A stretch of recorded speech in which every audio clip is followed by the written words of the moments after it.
I yield 2 minutes to the gentleman from Florida, Mr. DeSantis, a member of the Committee on Foreign Affairs. Gentleman from Florida is recognized for 2 minutes. Mr. Speaker, in 2012, when the president was running for re-election, he said, look, Iran's very simple. We'll remove the sanctions when they dismantle and give up their nuclear program.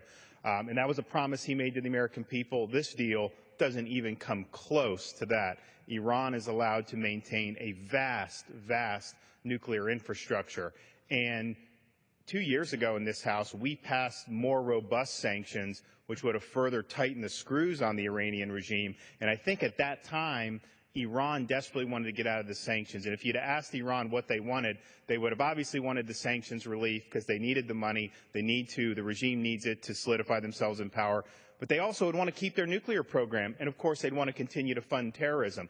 This agreement basically gives Iran everything at once. And so I join my colleagues who have urged that we resoundingly reject this agreement. But I want to point out something that I think is very personal to a lot of veterans. And if you look right here, this is an up-armored Humvee in Iraq, probably 2007, 2008 time period. And it's ripped to shreds by an EFP device, explosively formed penetrator. And this is something that the explosion will cause these pieces of metal to go 3,000 meters per second. It will ravage the individuals who are in the Humvee. It will even go through the armor.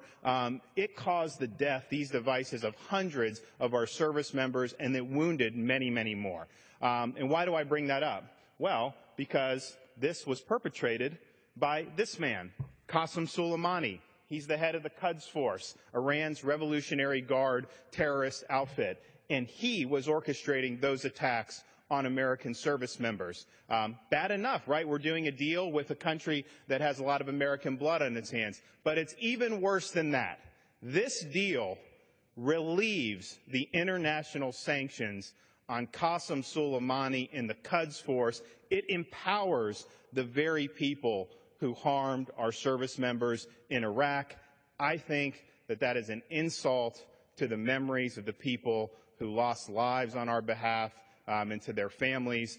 And so for that reason, in addition to all the other great ones that have been mentioned, we need to reject this deal resoundingly, and I yield back the balance of my time.